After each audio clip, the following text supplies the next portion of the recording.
All right, a king and his legacy.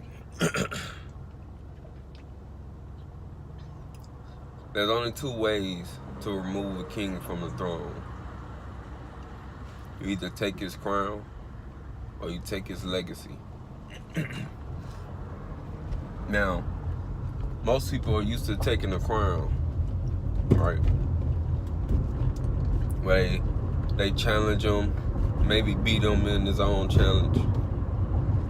And bam, everybody say, okay, you the king. By whatever standards we upheld the king, if you can beat those standards, we'll make you king. And all that does is make everyone aim for the same throne. And the king constantly have them watch his back, because there's no way you can have a massive kingdom when everyone has to aim for the throne and not have to watch your back, right?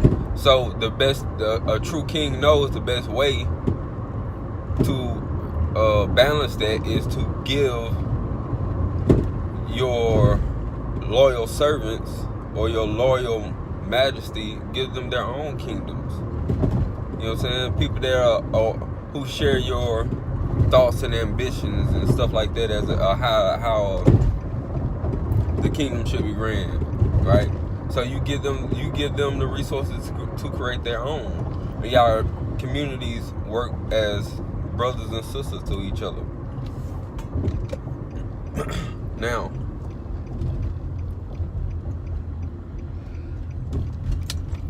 taking the throne, that's one thing.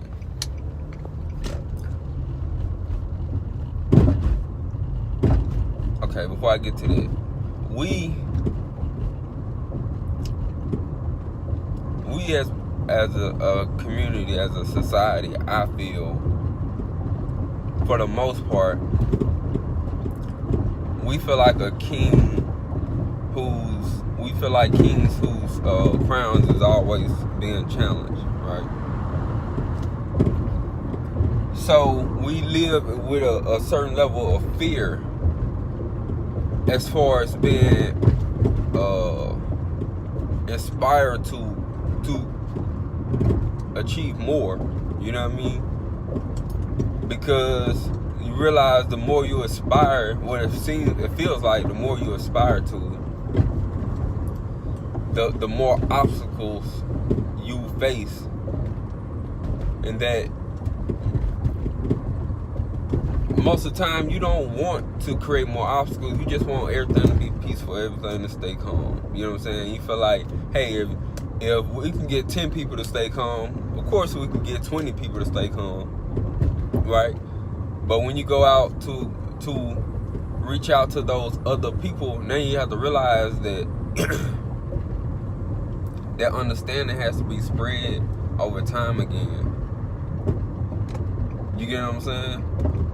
Like, to have peace takes time. It takes patience. It takes cohesion of the environment around you. So if you don't have that, and most people in our society don't, we don't live to where we know that we're gonna have everything we need when we wake up in the morning, or everything that we went to sleep with we'll still have when we wake up. You know what I'm saying? There's like this underlying fear of losing what we have. And for most people in our society, those are the basic necessities of life. Those aren't even like perks or you know, the finer things in life. These are necessities like housing, food, you know what I'm saying, clothing, and stuff like that, you know what I'm saying? So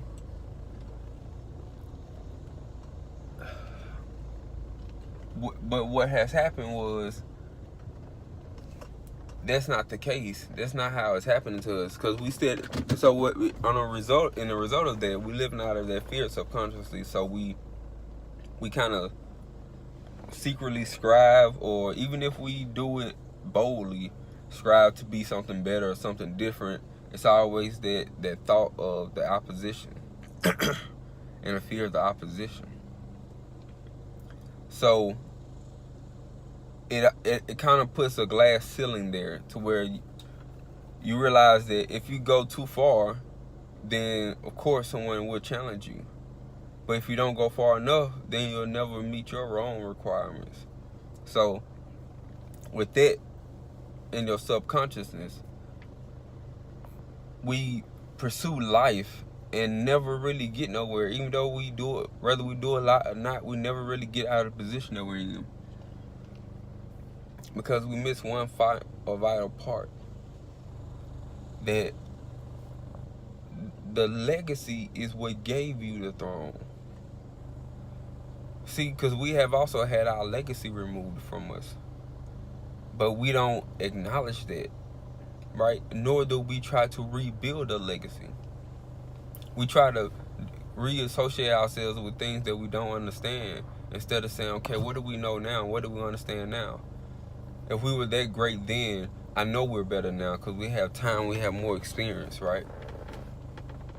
So let's cultivate that, creating our own legacy and deciding for ourselves what we will do, what we won't do, what we will allow, what we won't allow in our communities, in our environments.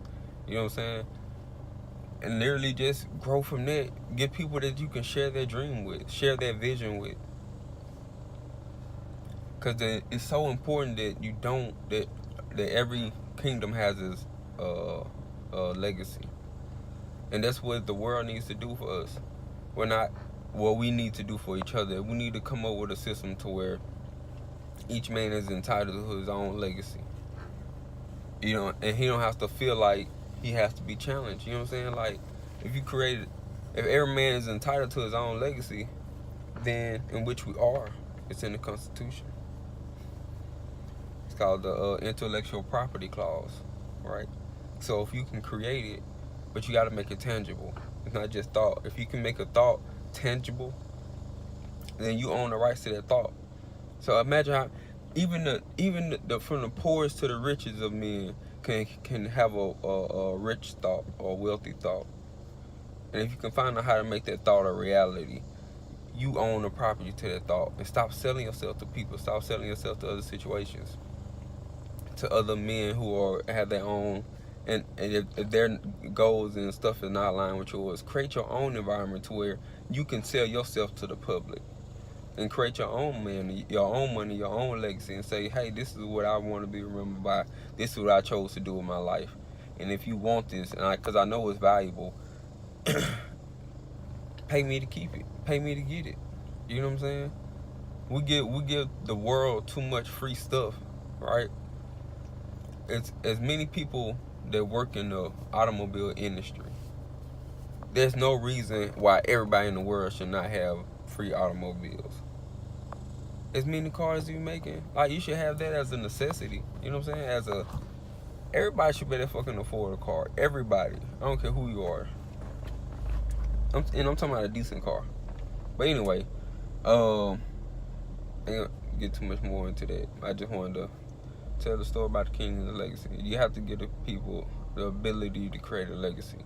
And if you're able to do that, then it'll all be good, because all the kingdoms, there will be many nations. There will be many nations. Ruler of many nations. And it's not a person that's going to have to rule a nation, but an understanding. Understanding, wisdom rule a nation, if it can prevail.